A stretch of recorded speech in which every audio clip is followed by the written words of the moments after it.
Welcome back, and in this bonus video we're going to be covering the tool that I created in Python 3 that is used to gather emails. Now, even though later in the course we will be coding some of our own Python tools, this is one that we will not code, so we will just see how it works. I will explain how it works, of course, and we're going to see how many emails it can gather. So this is the tool right here called Email Scraper, and you will have this to download in the resources of this lecture. But let me show you how you can transfer it on the Kali Linux desktop. If you go up here on the devices and you go on drag and drop and click on bidirectional, then anything that you have on your desktop, since I had the program right here, if you go and drag it to your Kali Linux machine, it will get moved onto your Kali Linux desktop. As you can see right here, this folder already contains this file, since I already have it on my desktop, so I will just skip this. But you, after setting this to bidirectional, can transfer any file from your host desktop to your Kali Linux desktop. Okay, good. Now that we know how we can transfer it, let us see what this tool is and how we can run it.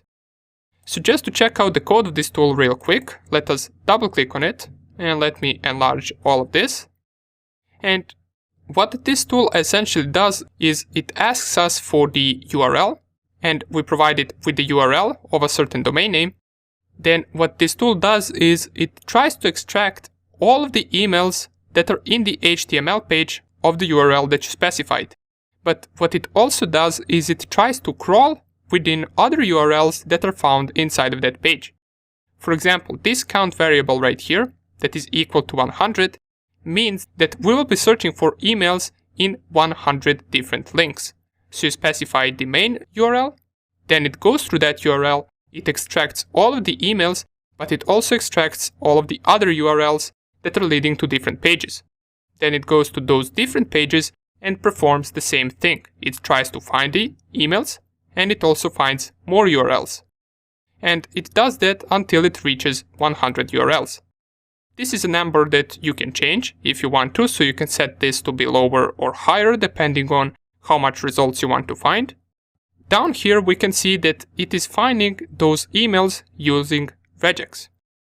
So this is the pattern that we are searching for, and don't worry if you don't understand any of this. Regex is just a way for us to find certain patterns in a lot of text. So for example, this is a pattern that will allow us to find emails in the HTML code of the page. And then we, at the end of this, print all of the emails that we found. So that is the basic principle behind this tool. Let us see how it runs and whether we manage to find more emails than we did with hunter.io and the harvester. So let's close this, go to our terminal, find where you have this file downloaded, and I have it on my desktop. And to just run it, we can type Python 3 and then the name of the file.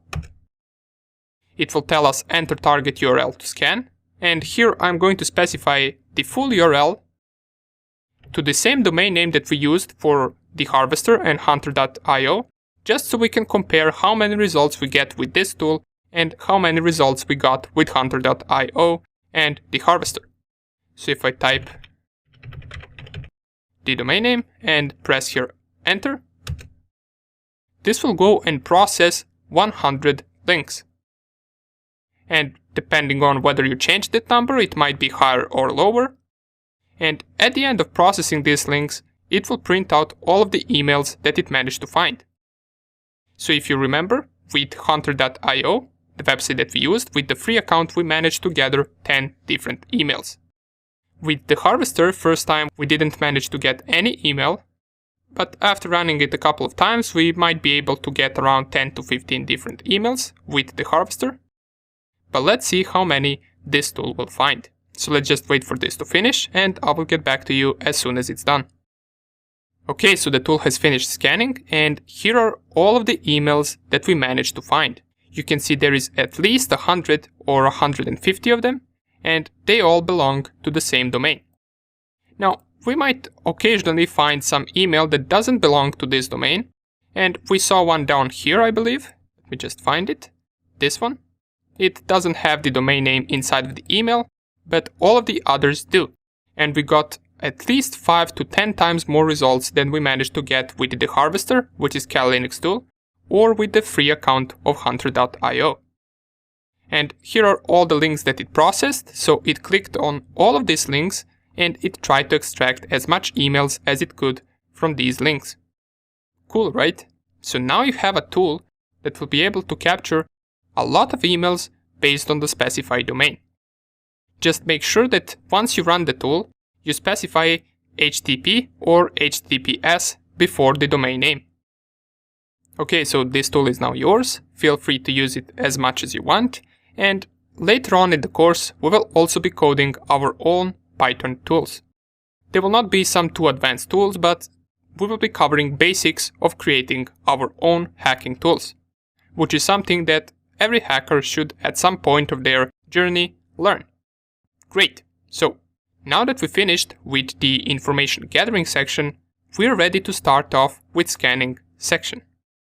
And you might be wondering, how are you going to be able to follow the scanning section and all the other sections since you don't really have permission to scan any website?